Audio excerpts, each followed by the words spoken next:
Hello again, ladies and gentlemen, and other assorted gender assignations. Welcome back to the Bored to Death Bingecast, where we take TV shows and movies and binge them in easily digestible chunks. I am Jay Winger, being joined by Chris. And we're still taking a break from Gundam, although that will hopefully resume soon. Hopefully tomorrow. Hopefully we'll record it tomorrow, which will means it'll come out the week after this one. But he and I are going to continue our binge of Netflix's Castlevania. And this time we're into Season 3, and it's fully blind this time. Yep, I have not seen it at all. I meant to watch it when it first came out, but I just never got around to it. Yeah, there's a whole lot of stuff out there to watch besides everything, besides like Castlevania. Castlevania, Gundam, etc., etc., yeah. etc. So we're both looking forward to seeing where this is going because we don't really have much of a clue. When we left off at the end of Season 2, Dracula was dead. Mm-hmm. But Carmilla, who had been scheming behind his back, is still alive. She's heading back to her home country to basically gather her forces so she can try to fill the power vacuum. And she has one of the Forgemasters. Yep, she has Hector with her. Isaac got chucked through a magic portal and is making his way back towards Wallachia or Europe or wherever. Well, he got thrown back to his home country, mm-hmm. where Dracula found him. Yep, and now he's basically saying, "Fuck the world! I'm gonna make my own army with blackjack and hookers." But now, forget about the blackjack and the hookers. Who was it? Again, I keep getting ready to call him Simon, but I know it's not him. Trevor is going off with Sypha to basically do the adventuring thing with her, and he's bequeathed the Belmont estate and the hold beneath it to Alucard. Because Castle Dracula. Castle Dracula is like permanently in place where. Basically right next door. Yeah, well, it's literally on the property, and it's like right above where the Belmont Library is, mm-hmm. in this like great big huge basement that they made. So he catacomb, more like it, but yes, that's basically what it is. So he tells Alucard, he's like, well, you have all of your dad's knowledge up here, you have all of my family's knowledge down here. I want you to have it, and you should keep both and guard, keep it safe, keep it all safe. And he's like, seriously? He's like, yeah, it's all yours. And Alucard is basically now alone in his dad's castle, mourning the death of his father, because while his father was a monster, he was still his dad. Exactly. It's like even evil has loved ones, and those loved ones may hate them, but they're still the complicated mess of emotions that goes along with it. Yeah, unfortunately, that's usually how it is. But I mean, like what we said in Season 1, we don't think that Dracula would have been like this if his wife hadn't been. If the bishop hadn't been a dick and killed his wife, yeah. So, but let's see where Season 3 takes us. Mm-hmm. Do you think that those predictions that I kind of made would be coming through? Like, I think you were guessing that Isaac was going to come in more towards the end of the season. It was Carmilla that was going to be the. No, what was it? No, if you remember, because it's been a few weeks since we last watched this. No, well, do you remember when I said that the two Forgemasters were in one of the Castlevania games? One was the villain, the other one was the hero character. Okay. And Isaac was the villain, or was it Hector? I'm trying to remember which. Hector's the one who who prefers to raise animals back from the dead. Hector was the good guy. Hector was the good guy. Okay. Isaac was the villain. They definitely set them up that way in exactly. In the series. Hector is just way more just innocent about the world than Isaac is. But in the Castlevania game that they're in, Trevor is in it, and Dracula does come back in the game. Like, throughout the game, like, he's supposed to be dead, but his presence is felt. It's like one of those things. And like what we saw at the end of Season 2 when he died, I'm assuming that they're going to go the Dracula's curse route and show that his death cursed the land. Yeah, that there's a consequence to killing something that powerful. Exactly. So I'm honestly wondering what repercussions does his death have on the area, like of the land, and are we going to go? Oh God, I hope we don't go Simon's Quest on this. Oh, what a terrible night to have a curse. But then again, I was still kind of hoping we would have gotten the line, like, what is a man? A miserable pile of secrets. Yeah. But we didn't get it. But then again, they may not do the whole "what a terrible night to have a curse." Although if they do, we'll both just be like, there it is. Like, oh, there it is. He said the line. Ding, check it off. Yep.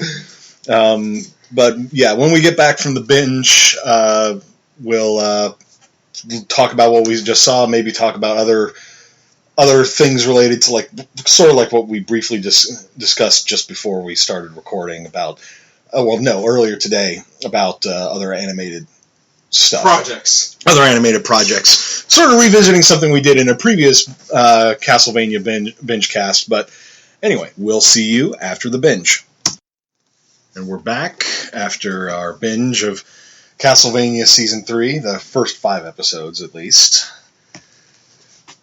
You mentioned, you looked this up while we were watching, that apparently they have already confirmed there's a Season 4. Yeah, Netflix did announce that Season 4, or the series has been renewed for a 4th season, but they didn't say when it was going to come out. Right. Well, especially given the current situation that's going to slow down production of damn near everything. But that definitely explains how, from the get-go, as they started establishing the various schemes and whatnot going on in this season, I was like, how are they going to resolve all this in just 10 episodes? They're not.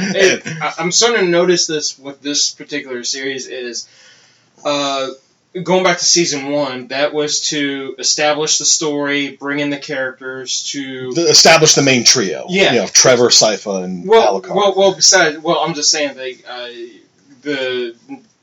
not just them, but, Dracula and everybody else. And to basically say, hey, this is what's going on, here are your characters. Here's how fucked up the world is. Here's how messed up everything is. Here's the a little bit about them that they had shown. And then Season 2 was... introduce more characters, but start building towards the big battle between... the Battle of Brayla. And the battle between the trio and Dracula. Mm-hmm. So I think that's what they're doing with this one, is they established new characters. With the Count Saint-Germain, Carmilla's sisters, and those are the main ones. Yeah. There's the captain, but he's only in like 2 episodes. And he's not in and they've seemingly written him out, but he's voiced by Lance Reddick. And I doubt they're only going to have him in for just 1 episode. He might. Let's see if he pops back up either in this season or in Season 4. Yeah. But this season, it starts out like a month following the end of Season 2. Mm-hmm. Alucard's been living alone in the ruins of his father's castle. With a doll. With dolls that he's made of Trevor and Sypha. And he's talking to them. And he's pretty much talking to them in, like, him imitating their voices. And at the same time, he's also making fun of them. Yeah. And he's just like, I'm losing my mind. Going mad from the isolation. And it also shows Hector, he's been taken by Carmilla and brought to her castle. In Styria, which is apparently somewhere in Austria. Yeah, based on the map that we saw. Mm-hmm. I thought it was in Skyrim somewhere. Based on the way it looked, yeah. Although later it looked almost more like Minas Tirith at that one point. It wasn't so frozen looking, but anyway. But anyways, so he's basically being forced to be her own personal Forgemaster, but she's treating him like an animal. Yeah, they dehumanized him so much. They keep referring to him as it and that, and they throw him in a cell butt naked after having beaten the crap out of him and forcing him to march back to Styria, which is 800 miles from Brela. And what was it that she said? Having to travel at night for only 8 hours at a time. Mm-hmm. Because that's how long the nights tend to last, and Carmilla and her army were vampires. And they look like they were wearing elvish armor. Yep. But anyway, so, yeah, the first thing that they feed him after they threw him in this cell in a dungeon is a piece of moldy bread, which at first I thought was cheese until when he bit into it. No, he bit into it and it tore away and it was very clearly bread. It was clearly bread. The one guard is outside, gets a bucket of ice water because snowy area, mm-hmm. and Skyrim. Yeah. Goes back inside and throws the water on him. It's just like, here, you've got to wash up. Splash. And we're both like, he's going to get sick from this. I was like, yeah, but if he doesn't die from that sickness, his immune system is going to get one hell of a boost. This is true. Especially given this is still 15th century Europe. Yeah. It's like, no, this is how the plague starts. I mean, the Black Plague started in a dungeon somewhere. But that or it's Isaac showing up with his crew. But that's the other thing we need to bring up. Isaac is now. Well, we start out with him in Tunisia because he's in Tunis. He says, and he meets with just some shopkeeper who has like the mystical mirror that Dracula had, but it's a viewing mirror rather than the portal mirror that Dracula had. Well, it's too small to be a portal. This is true. But apparently the mirror likes to be called Sir. Hey, so it's a magical artifact. You play by the rules, it'll do what you want. So he uses the mirror to find Hector. He's like, because he thinks of him, because he views him as a traitor to Dracula. Yeah. And Isaac still believes in Dracula's whole kill them all plan.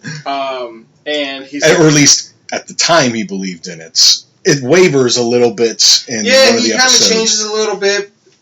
We'll get into that in a minute. Yeah. But he's laying there, and he sees him laying there, and he goes, "Oh, but you're not even breathing." And then he sees him breathing. He's like, "Oh." Well, where it's like, and then it's like, where is he? It shows him the castle. He's like, I don't know where that is. Who owns that castle? And it shows him Carmilla. He's like, all right, 2 birds with 1 stone. Now I know where to go. And now, in the meantime, because, again, it's been a month since the end of, in the show's timeline, it's been about a month since the events of the ending since the Battle of Brela and the fight against Dracula. And Dracula's death, I should say. Yeah, and Isaac has built up quite a small little horde of monsters. Yeah, and so he's in this like Middle Eastern town. He's in Tunisia again. Yeah, and after he gets done with the shopkeeper, and the shopkeeper, it's just like here, just take the mirror. I'm not going to be here that much longer. It's like, I know I'm destined for hell, but you're a Forgemaster. Be nice to me.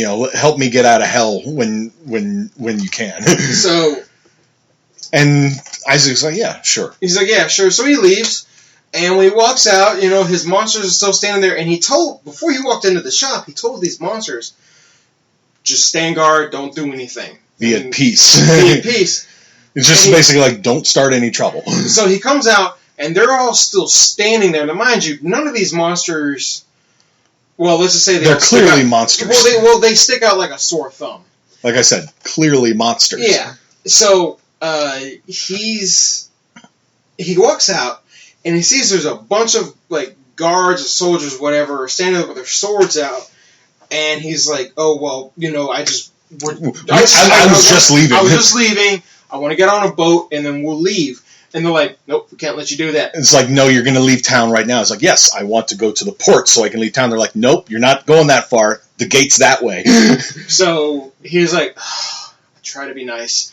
All right, go ahead and eat them." He's just like, I don't need any fresh material. Go, feed. So the monsters, they go. I don't know if the monsters, if they killed just those guards or if they killed that little part of the town or what. They didn't really establish that. Yeah, he just wanders off to the port. Yeah. So he gets to the port, talks to the captain, says, "This is where I need to go. This is the people that I'm running with." And the captain's like, "Sure, as long as you promise not to hurt me or my crew." And he's like, "All right, no problem." It's like, it's just like that's all I want. You seem like you'll be an interesting passenger. And the next time we see him, he's sitting in the captain's quarters, sharing a drink with him. Although Isaac doesn't drink alcohol, so it's just water with some lime in it. And so they're gotta prevent scurvy. So they're talking, and he's like, "So, what's your story?" Yeah. And he's like, I was in Dracula's court. I'm a Forgemaster. It's and Dracula wanted to kill everybody in the world. And then he was just like, "So what about you?" He goes, "I think he would have gotten to me eventually." So, but then the captain does something that I love when people actually ask this of somebody that has some end goal like that. Yeah. And he basically asks Isaac, "So you kill everybody in the world, then what?" And it actually makes Isaac stop. He's like, I was like, I thought that far ahead. It's like it forces them to think beyond. It's like it's one of those things. Is like, so say you conquer the world, what do you do then? I mean, granted, we've seen some of like the rare cases where the villain takes over or does their evil plan. Thanos in Avengers. Well, in the Avengers movies, Thanos basically knew what he was going to do afterwards. He thought he was just going to go off to his garden and just, live at peace. Live at peace, and not really thinking past the point that there are going to be survivors that are going to want revenge. But another case is Megabyte in Reboot when he took over Mainframe. Granted, he really messed up Mainframe, but still. I think Megabyte's a conqueror, case. He would have eventually set his eyes on another system. Supercomputer was I think his real end goal. Probably, but I don't remember if they established that or not. But it's and the only reason he didn't move on from Mainframe in that series is because he got locked in. Oh yeah, that's right. But at any rate, the captain basically forces Isaac to confront a lot of things about himself. The fact that he doesn't really have any plans past slaughtering everybody, and basically forces him to confront the fact that he's sort of lost his faith in God, in his prayer and devotion that he had prior to meeting Dracula. Yeah, and basically makes him be like, I should, basically says to him, you have you want to kill everybody in the world because mankind can be cruel, but that mirror that you have was given to you as a gift. And the guy was laughing as he did it. It was basically like a joke to him. This guy did it out of kindness. And if you kill everybody in the world, yes, you'll get rid of all of human cruelty, but you'll also be getting rid of all of human kindness. Which is another one of those tropes that I love seeing addressed, is that mankind has the capacity to do great things that are good, as well as really, really fucked up things. That's the whole thing with free will. But then he tries to pull the nice card again when he finally gets to the next port. Yeah, when he gets to Genoa. And he's greeted by, once again, more guards. They got their swords drawn out. They're like, get back on your boat. And he's like, the boat's gone. Yeah, boat's gone. And they're like, we'll drive you into the water. We really don't care. We just want you gone. And he's like, don't want to do anything to you people in this town. I'm just going to move. I just want to move on. I have business north of here. I'm not going to bother you people. And that's when they were like, we don't care. We saw what happened in Wallachia. You're not going to do that here. And he's just like, I tried to be nice. He's like, I tried to be nice, but I gotta do this again. And people, and he has this one line. It's like, one day the last of you is going to ask why I killed everybody, and I'm going to tell them it's because you're all so fucking rude. That's when he snaps his fingers, unleashes the horde. But then, like, before his horde can do too much damage, he's like, leave me some material. He's like, I need fresh material, and he's basically converting the corpses into demons Well, in the blink of an eye. Like, one or two of them weren't even corpses. Like, it seems like they just got simply, like, tossed in his direction, or they went after him themselves, and he just goes, grabs them, stabs them. No, I think most of them had been, like, mortally wounded at some point. But regardless, it was... Holy crap, it was fast.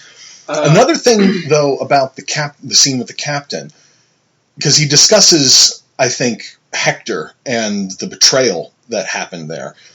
And the captain sort of points out that you don't really know the full details of why he betrayed Dracula. And he gives him this quote that the captain claims that he just made up, which was, if you don't know the whole story, you become part of someone else's. Yeah. And it's basically his way of saying you don't know why he turned on Dracula.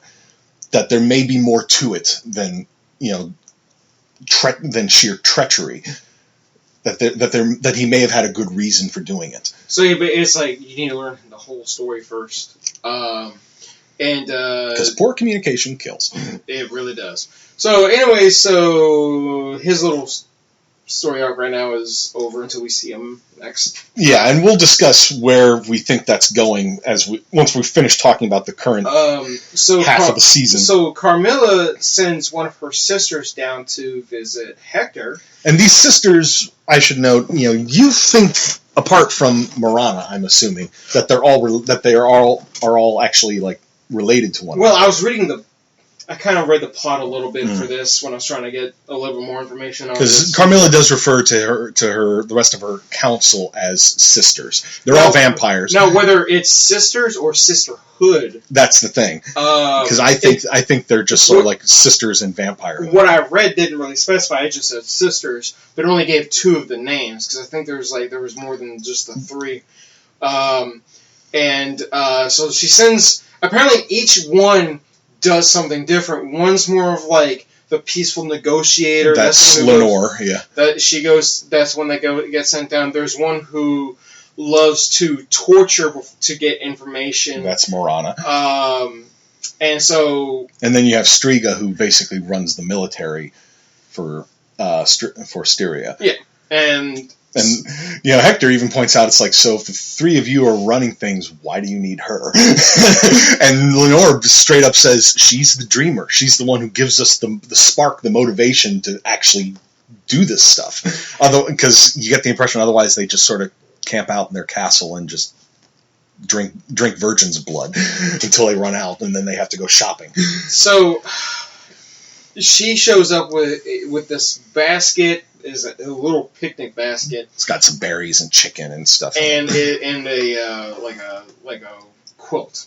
That's what I can describe it. Well, yeah, she came with like a picnic blanket, basically. And she brought a picnic basket. So she goes over to the one guard and goes, I need a chair. Brings her the chair, sits down, and then she goes, all right, now you're going to leave or I'm going to kill you. No, she goes like, and you need to leave. And he just sort of looks at her. She's like, she literally is like, run. So the guy leaves. Kind of looks like he stutters for a second and then leaves. And so she sits down and she pulls one of the little berries out. Yeah, she basically slowly coaxes Hector out of his funk. Because he'd basically been like, not quite given up, but it was like he didn't give a shit because he's like, you people have just treated me like garbage. Why should I entertain even a moment of your time? So she goes, takes a bite out of one of the berries, and she's like, oh yeah, I know it looks like blood, but it's not. It's, the real thing. And he's like, well, like, what do you want, essentially? And so she starts it. She's like, I just want to talk. Yeah, that's all she wants to do. She sits there, talks to him, gives him food, gives him, anything and he might need. Then when he actually tries to take her hostage, actually grabs her like in a hammerlock around the cage bar, grabs her by the throat, and is like, call for the guard and I rip your throat out. You're going to call, it's like, call the guard and have him unlock this door. And she pulls the classic vampire thing move where she turns into a bunch of bats, gets into the cell that he's in, and start like not really tearing at him, just like biting and clawing at him. And then she turns into herself and kicks his ass and literally beats the shit out of him. Walks and on the way out of the cell, she quite literally steps on him, and she's wearing heels. Flat heels, not like spiked ones. But, yeah. And turns into like the mist and goes through the bars, and she's like, people think because I'm the negotiator that I'm soft.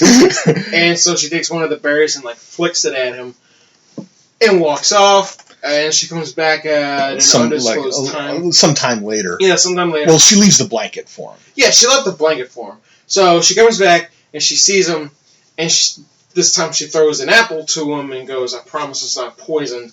And he takes a bite out of it, and so she... she just sort of talks. Yeah. And she kind of does what the captain does for Isaac and makes him confront some things about himself. But in Isaac's case, it was the fact that he hadn't really thought past...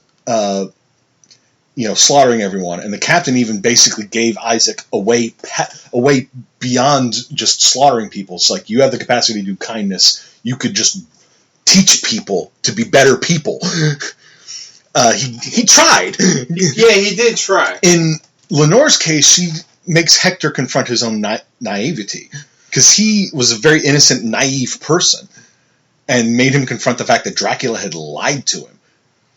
Yeah, because she's like, so what was Dracula's plan? He goes, oh, well, kill it was a culling? No. It was a culling. As Hector knew, it was a culling that they keep some humans alive in, like, pens, essentially, and use them as livestock. Yeah, like, again, going back to what I said in Season 1, like what we saw in Blade Trinity. Minus the plastic bags. Daywalkers? Was that another vampire? That was another vampire movie, I think. I never saw Daywalkers. Neither did I, but that was a similar thing where they basically had, treated humans more or less like livestock. Like livestock. Or slaves, really, but essentially livestock. Yeah. So he goes and tells her what Dracula's plan was, and she goes, that's funny, because that's what Carmilla was. That's what our plan was. But she also asked him, what do you want? And he just pokes his feet out from under the covers and goes, choose. And she's like, but what did Dracula offer you for being his Forgemaster?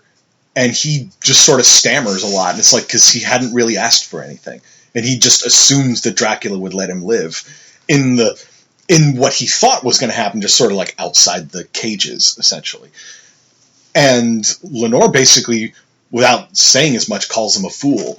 Is more or less doing that. Yeah. And just basically it's like, we are offering to reward you in exchange for being a Forgemaster for us, to make an army for us.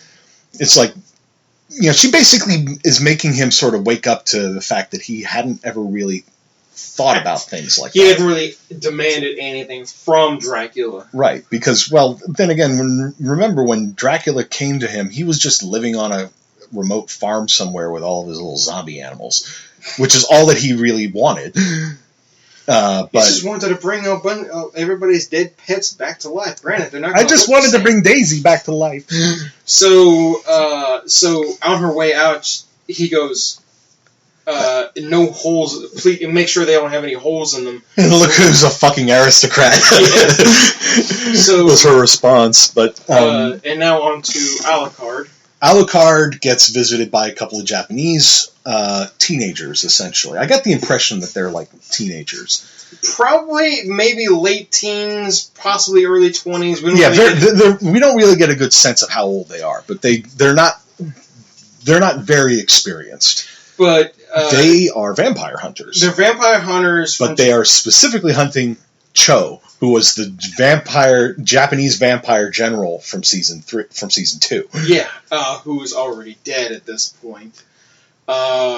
And so they go and they explain what their story is, and it turns out they were a part of a audience for Cho, who was forced, basically her hidden court, who she forced to make them watch her kill any hunters that came for her. Yeah, usually like hunters would get killed, but every now and then they would let one slip in, so that way she could basically amuse herself. Yeah. So basically, it's like, I'm going to take my time killing this one. You are all going to watch. Now, mind you, this guy's in like full samurai armor. And the first thing she does is she's toying with him. Yeah, he doesn't lay a single finger on her, doesn't hurt her in the slightest, and she is just cutting him to bits with like her fingernails, essentially. Well, the first thing she does is she knocks his helmet off. Just because she's just like, yeah. So and yeah, it's just she toys with him. She breaks his armor at one point. She finally just starts like crippling him. Slicing tendons in his legs, ripping his arm apart. And then she finally bites him. Well, no, she and when he realizes that he can't beat her, and she's already shattered his sword by that point. Well, one of them. Yeah, well, he shattered his katana. He pulls his wakizashi, getting ready to commit suicide, and she stops him just so she can feed on him. So. But anyway, Sumi and Taka, these two Japanese siblings, I get the definite impression that they are brother and sister. They come to Alucard when they find out Cho's dead. They're like, there are other vampires in Japan, and somebody's just going to move in to try to take over her court, and it's just all going to start again. We need your help to train ourselves, and so we know how to kill these vampires better. Yeah, and he's like, yeah, I could do that, and I could teach you some magic. Well, it's funny because of how they introduce the two characters, because he's minding his own business out by a river. He catches a fish, slaps it, knocks it out, gets water, and he can hear something in the distance, and so he as he's reaching into the water to grab this bucket, he reaches down with his other hand, acting like he's going to lift it up, grabs a decent-sized rock, decent-sized stone, takes it, hucks it, and after he throws it, he starts doing his vampire teleportation shit. Flash step all over the place. All over the woods. The rock hits the brother who is armed with a bow and arrow, and then he's the Hanzo main. And he goes and tackles the sister, and is just like, "What do you want?" And they're like, "Oh, we were looking for the Alucard, the Alucard, and the anti-Dracula, and he's like, I'm just Alucard, no thee." So he takes him in, and there's a very fast friendship that develops between them. Yeah, like during their training session, he's using his long sword. And, of course, they're just using, standard-sized swords. Mm-hmm. And they're like, we can't get close enough to you. He's like, you shouldn't get close to a vampire. So he shows an example of why you shouldn't get close to a vampire. And when they do, he bares his fangs. And he says, if you get this close to a vampire, you're basically dead. Mm-hmm. And one of them, the brother, is like, "Oh, well, that's why I have my bow and arrow, whatever the hell it was." And then it just sort of turns into more like roughhousing rather than serious training. Yeah, they just start goofing. They start goofing around, and you can tell it's because Alucard is lonely as fuck. Yeah, I mean, he's living by himself. He's got a castle and a freaking basement. And so he goes, while they're laying on the grass giggling, he goes, "And now you're all dead." You're all dead by vampires. And she goes, "Well, no, now you're my slave, and I demand lunch." I demand lunch. So he picks him up, and he's like, "All right, let's go make lunch." Now Trevor and Sypha. We barely touched on them. They've been having their own adventures. They keep referring to things that they've encountered, like flying demon goats that shit all over everything. Flaming shit. But there was the reference of the Pirate of the Roads in the first episode. There were like two separate references to a bandit who had put wheels on a ship, sailboat, and was calling himself the Pirate of the Roads. And I was like, why did you not show that? I don't know why. For some reason, I'm thinking of like if Jack Sparrow was in One Piece. It was more like Robin Hood. Jack Sparrow on the land, basically. Yes. So, just Jack Sparrow on the land, not in One Piece, because One Piece is still all over the ocean anyway. But yeah. Anyway, we're sidetracked. But yeah, so they kill some night creatures. And after they kill the night creatures, they drag one of them behind the wagon that they're on, and it's this werewolf-looking one. And they bring it to this town called Lindenfeld. And so, like, the first character that we're introduced to in this is Count Saint-Germain, who's voiced by Bill Nighy. Yeah, it's like, we both sort of recognized the voice at the same time. You were like, I know that voice. I was like, immediately like, that's Bill Nighy. And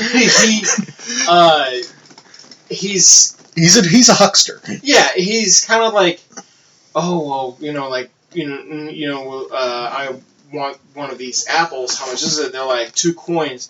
2 coins each. 2 coins each. And he was like, it was 1 coin for 2 yesterday. And the merchant's just like, well, that was yesterday.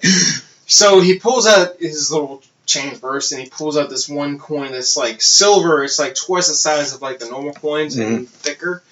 And she's like, well, it's still 2 coins. It's still 2 coins. And he's like, this is worth twice what you were asking for. And she's like, it doesn't matter. 2 coins. Meanwhile, while all this is happening, because once again, I have to say this, I'm not really all that familiar with a lot of the characters from the Castlevania games, so I had to go and look up who this person was. Yes, he's from the games. He's from the same game that I think Hector and Isaac are in. And apparently he is somebody who, what the description for him was, which was very, very brief, it said that he avoids death and that he uses time travel. Well, and to go with the time travel thing, you noted that he had like an hourglass. Yeah, an hourglass around his neck. He could just be a medieval version of Flavor Flav for all we know. Except he's white and old. Okay, so it's a time turner. Yeah. So before you go on, interesting fact about Saint-Germain, because I know the name, not from Castlevania though. Count Saint-Germain is was an actual person. 18th century, not 15th century. Mm-hmm. But then again, you said, you noted that you read in his entry on whatever Wikia that you looked him up on, that he avoids death. In the series, as he's talking to himself, he calls himself immortal. So there's definitely something going on there. But Saint-Germain in real life was a mystic and with an interest in alchemy, and he basically was viewed as something like a huckster who traveled from court to court around Europe. So it's they kind of took some of the attributes. They took a lot of the attributes for him. I'm sure for the game as well. But also they put that here in the series as well. He's got an interest in alchemy. We see that in 2 specific cases. First, when he's talking with the prior about the symbol that they wear on their sleeve, the sulfur cross. Yeah, which we'll talk about the priors in a bit, but I was talking about the symbol. Yeah, the symbol. Well, when I saw it, I was like, it's definitely a satanic symbol, but I don't know which one it is because. It's like we were both like, I've seen that symbol somewhere before, and you looked it up and found out that it's a satanic symbol, and it's also apparently a symbol used in alchemy to denote sulfur, which is, of course, brimstone. So yeah, I'm honestly wondering how that's going to come into play, and he tells these monks. And the monks we need to address also. They apparently worship Dracula. That the judge of the town is voiced by Jason Isaacs. Pretty chill guy is like a reasonable authority figure. Shocking, given the other authority figures we've seen in this series, like the bishop. Yeah. Because when I first saw him, I was like, that's a bad guy. But then he was basically like more wants to hire. He hires Trevor and Sypha to find out what's going on in the Priory, and we see a flashback sequence when some night creatures attacked the town. He got hit. He rounded up the men-at-arms and had them kill these things with their spears and swords and arrows and whatever covered in salt and shit. And as Trevor points out, the salt's of course, we already know is a thing that you want to use against these things. But the shit, he explains, is an old soldier's trick to make sure that the wound turns septic. Yeah. I'm not sure how that works on demons. Well, hey, every trick in the book works. But there was one night creature, big Cthulhu-looking motherfucker. Well, he didn't really have the tentacles on his mouth. It was more like these glowy Princess Mononoke-looking things on the back of its head. But it had all the eyes and the weird fangs sticking out of its mouth. Yeah, I can see why you'd think that. And mushrooms on its back too. Or at least it looked like mushrooms to me, anyways. So it takes off, bounces around from one rooftop to another, makes its way to the church, goes through the roof. You hear the people scream. And the glowing lights and shit going off from within. Well, yeah, as the story is being told, it says, "Well, it was." I was like, it was really quiet. And I'm like, there's no way in hell this thing could have killed those people that fast. And then I started to notice that it was talking to them, and we don't really hear we just hear noises that are definitely not just typical monster. No, it's probably speaking, maybe whatever language. Latin, I'm sorry. Maybe not even Latin. It may have been one of the other demonic language, Enochian or whatever. Probably that. That was the thing that was mentioned in season 2, I think, that the books in the Belmont Library were written in or something. Yeah, most likely. Something like that. Whatever the case, it was some language, some demonic language. So, and the judge explains, my authority ends at the doors of the priory. It's like I cannot enter there. So whatever happened inside of this church, he doesn't know what the hell happened. All he saw was that there was a bunch of the lights were going. And I compared it to the containment unit being switched off in Ghostbusters. And next thing you see is this this foggy mist comes out, and that's it. And he basically says that it broke the people in the priory. That most of them would not stop crying. They wouldn't talk. The only one that we really see talk for the longest time until the scarred monk shows up is Prior Sala. Looks like Rasputin. Yeah. For a moment, until he was given a name, I could have sworn I was like, did we just meet Rasputin? But no, it's but Sala is, you can tell just by looking at him, he's bugfuck crazy. A bit. But they worship Dracula and they worship hell. They're wearing the sulfur cross on their arms. And there's also painted all over the walls in the prior. Well, there's also the way the robes look, where they're black and red, black with a red trim. Yeah, but that's not too unusual. It was more the stoles that they wore that were red. Yeah. Than the robes. The robes being red, typical monk thing, but the stoles still, that's very religious seeming, like cardinals and stuff wear that sort of thing. You don't usually see everybody in a particular place wearing it, but we don't know what their priory was like before they all got mind raped by that thing. Plus we don't really know what all exactly happened, and that we might find out later on. Mm-hmm. Well, this is still only the first half of the season. So anyways, Saint Germain. Yeah, you can just call him Saint Germain. It's like I know how to pronounce it, but it's you look at it and you're like, oh, this sounds pronounced. But anyways, he tells these monks, he's like, I can read these dead languages that you the books that you guys have that you can't read. Yeah, and so they're like, okay, cool, come on in.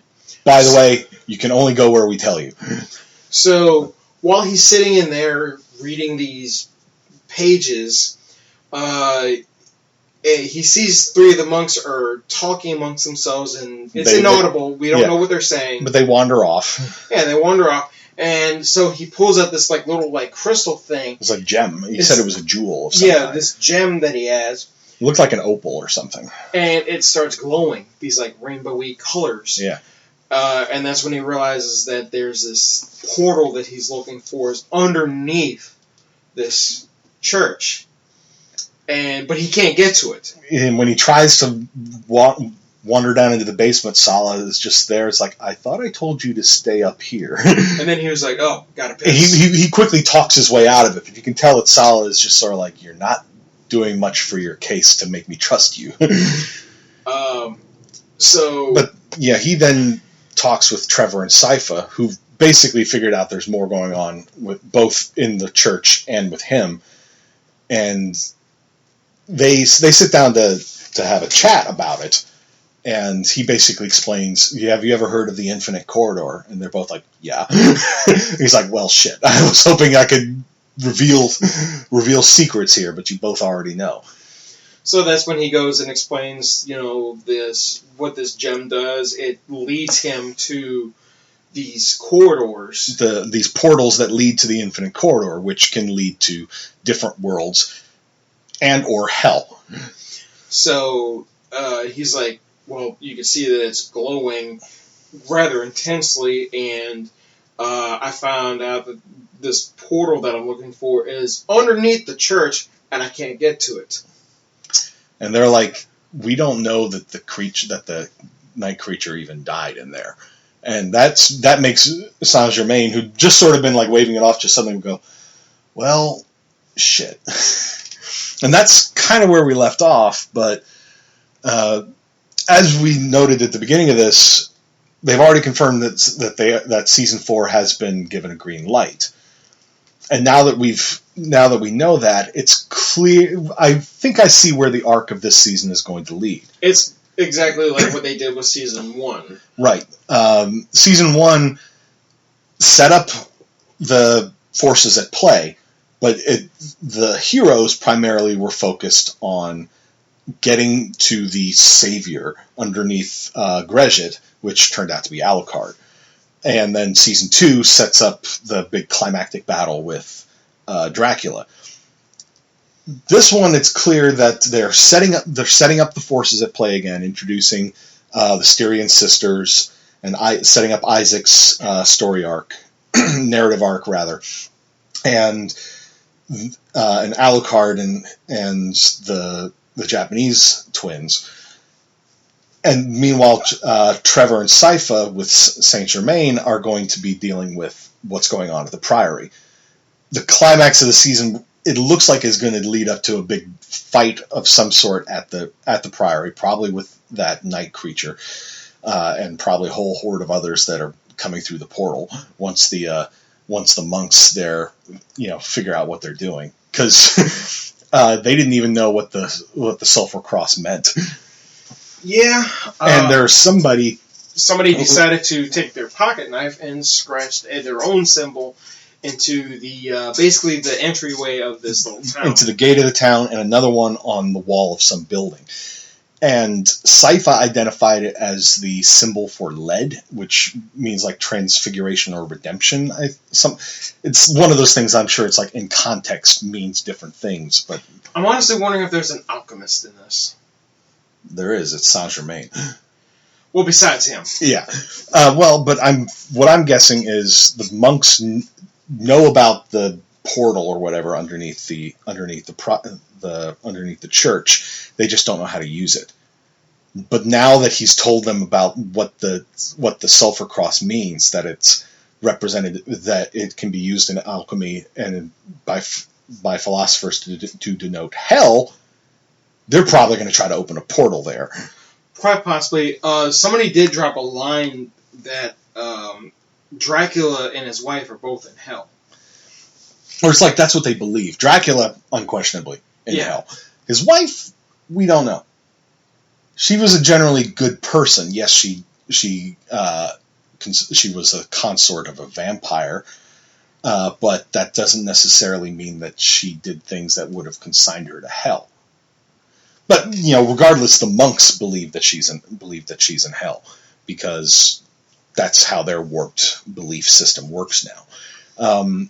But yeah, season 3 looks like it's going to lead up to a fight at the Priory. Probably Hector is going to agree to work with the Styrians to make their army.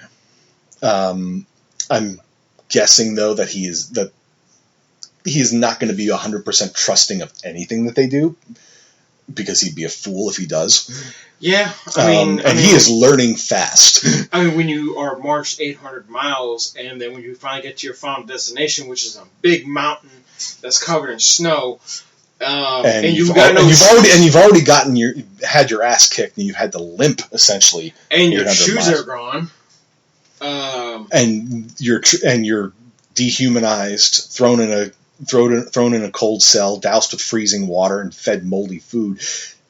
Yeah, you're not going to forget that real fast. No. And Isaac, I'm not sure where Isaac's going to factor into things through the rest of season 3. It's probably him still making his way towards Styria. Season 4, I'm guessing, is going to lead up to the Styrian army bolstered by Hector's night creatures versus Isaac and his army of night creatures, with our heroes, which is Trevor and Sypha, probably Saint Germain also, and Alucard and the twins, all sort of caught in the middle. Yeah, so they're probably going to have to fight their way either through, or they're going to already be there, and they're going to literally be caught in the middle, but either way, they're going to have to make their way into the castle. Well, that's the thing. I'm not sure. It's not clear. It may be like them fighting their way into the castle in Styria. That makes way more sense as a battleground than pretty much anywhere else, unless they then follow the heroes back to Castle Dracula, and we have another fight in there and at the Belmont Library. Because the Belmont Library and all the artifacts and everything that are inside is still way too big a Chekhov's gun to leave unfired. Oh yeah. The fact that they had the Morningstar whip was in there, and that they were able to find the spells and whatnot that were necessary to summon the castle and then lock it in place. There's got to be more down there. Maybe even something that can basically cause any Forgemaster creations to just quite possibly, but we've seen what the Morningstar whip can do to these things. This is true, but there's only one of them. Yeah. And Isaac is basically making his army grow larger with every single person that decides to be a rude fucker to him, which is goddamn everybody. Well, actually, it's not everybody. It's just usually just the one guy in charge is a dick to him, and then he basically is just like, I try to be nice, kill everybody. Because murder is the only solution for Isaac. And it's not his fault. It's true, which just makes it all the more tragic, but I'm not sure where his narrative arc really goes from here. I suppose maybe they'll tackle it again at some point in Season 3. Maybe the Captain will show up again. I really hope he does. The Captain was way too interesting a character to just have only 2 scenes and then just have him just sail off to sea again. I think he'll pop back up again, because if you're saying, based on the guy who voices him, yeah, it's like you don't get Peter Stormare to be a guy that is only going to be in one scene. You can, and he'll ham it up, but you don't really want to waste him on one scene unless he is the sole focus of it, and he wasn't really for most of his scenes. It was him bouncing off of the other characters, but similarly, Bill Nighy, his character is going to stick around at least for this season. Yeah. Because Saint Germain is an interesting character already. I can tell he's a very interesting character. There's way more going on with him than we've been told. And again, Bill Nighy, Jason Isaacs as the judge of Lindenfeld. Again, he's a known named actor. You don't just. I mean, they got him for Star Trek Discovery, so of course they're going to get him for Castlevania. And then Lance Reddick, yeah, he's a fantastic voice actor. His character is going to be more important than just a one-off scene. Yeah, I mean, I think it also depends entirely on what the actor's availability is. This is true, but when it comes to voice acting, Lance Reddick has basically set up a recording booth in his closet at home. That doesn't surprise me. And I know this because, as you pointed out when you looked him up on IMDb or whatever, when I mentioned his name, yes, he does voice Zavala in Destiny. Bungie, when they showed their little Vidoc for the upcoming fall release that's coming up, they showed a clip of him showing off the recording booth that he set up in his closet so that he could record his lines. And I'm just like, that's dedication to your job right there. Yeah, he's not the only voice actor who has his own recording booth. Because I know that there are other ones who... There are plenty of voice actors who do that sort of thing. Yeah, where they literally just go in, record their lines, and then they email it off to whoever, like, is this good enough? Or they stick it in a Dropbox to whomever. Yeah. So Lance Reddick, yeah, they could easily bring him back around to do more things. And his characters are always interesting. Even if his character doesn't always do a whole lot, you know that he's a significant character wherever he is. Like the concierge in the John Wick movies. Yeah. He's only in a couple scenes, but he gives immediate gravitas and authority in everything that he does. Then finally in Chapter 3 we got to see him actually kick some ass, and it was awesome. He also played the character. He was in the video game Quantum Break, where he played a character named Mr. Hatch. Very fascinating character, and I'm sorry that the game didn't do better, so we couldn't get a sequel to find out more about him. Because there was definitely more going on with Hatch than was revealed. And then, he's done a lot. He's done a lot of great things. I really hope that his character's not just a one-off like that. Season 4 definitely seems like it's going to have a big chaotic battle sequence going on. Although I'm curious to see what the big climax is going to be here in Season 3. Do you think Dracula's going to come back? Possible.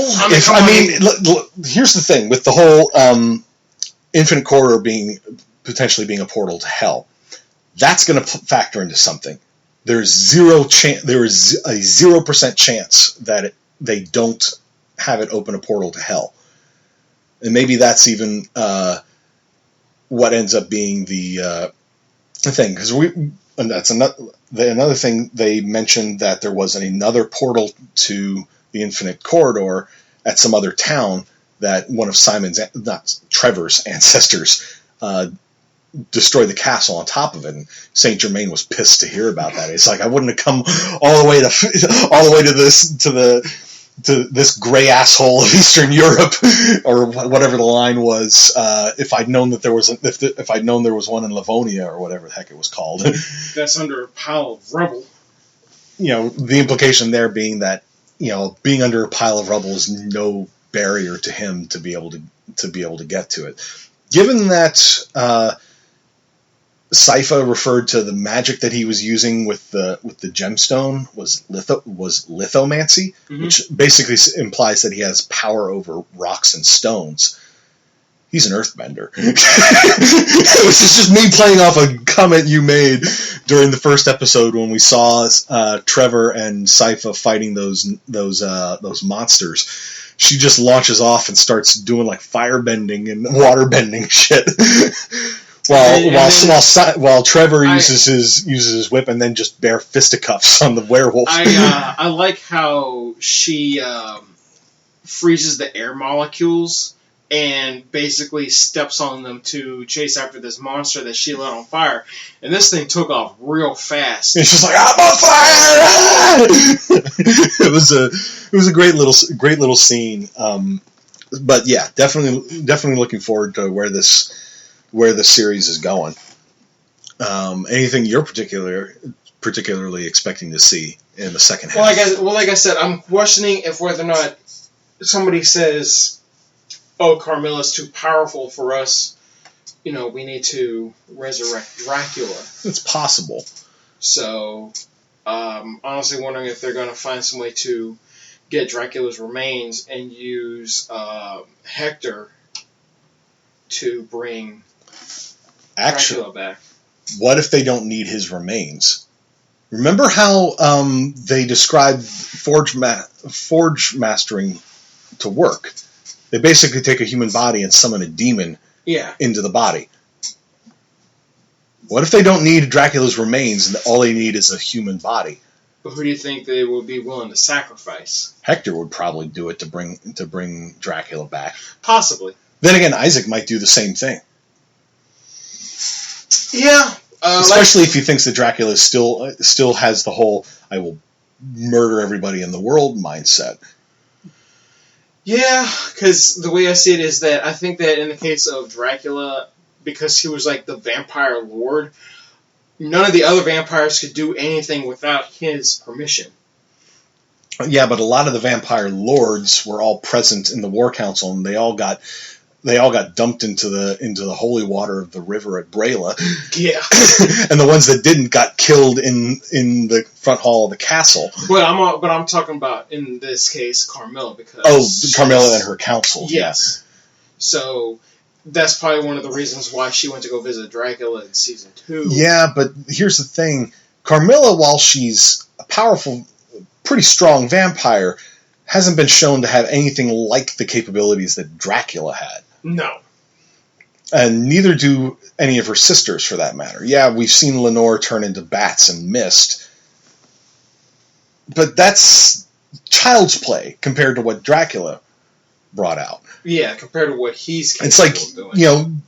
Bringing Dracula back to deal with Carmilla is like using a shotgun to kill a gnat. There's going to be way too much collateral damage. You might get the bug. But you're going to damage your You're going to blow a hole in the world while you're at it. So, I don't know. It's a wait and see. It's definitely a wait and see. I mean, now we're probably going to have Hector's army versus Isaac's army. And, but I'm also wondering what's going to happen, how they're going to address the Japanese twins. And whether, they will undoubtedly, once the big battle sequence that they get involved in season 4, most likely, is dealt with, they'll probably return to Japan with all that they've learned to deal with the vampires there, to make sure that nobody there gets enslaved again. Is Alucard going to go with them? We're speculating way too much about stuff that's probably another season and a half in the future. Yeah, plus we don't know what the characters' fates are going to be. Exactly. We're speculating way too much. We should definitely binge the second half of the season sooner rather than later.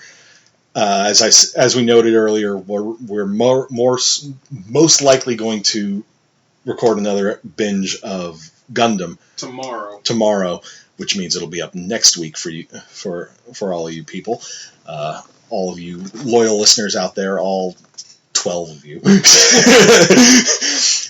There's probably more than that, but regardless, we've been talking now for almost an hour, plus the 10 minutes or so that we started this whole thing off with. So we should probably wrap this up. Anything else you need to add before we do so? No, but like I said, I'm probably going to need to do a little more research on like the characters. On Saint Germain. Well, not just them, but on the Castlevania game. The Curse of Darkness. Yeah, that the characters are from. Like, maybe even check to see if the Styrian Sisters are. Yeah, like I said, that's part what of it. That's what Carmilla, I'm almost certain, was probably in one of the Castlevania games at some point. It's a major vampire literary figure. Like I said, actually predates Bram Stoker's Dracula. Yeah, well, like I said, we'll see. I don't know if maybe she was added to the games or not. I mean, I know that other like monsters, like including like not necessarily like European monsters, were added to the Castlevania games, but they obviously added Medusa. Yep. To them. Mm-hmm. Well, it's just you go for any sort of traditional monster figure that you can dig up. Yeah. But at any rate, that will about wrap this up for this week. For Chris, I'm Jay, and we'll see you when we do our next binge. We do our next binge. We do our next binge. We do our next binge. We do our next binge. We do our next binge. We do our next binge.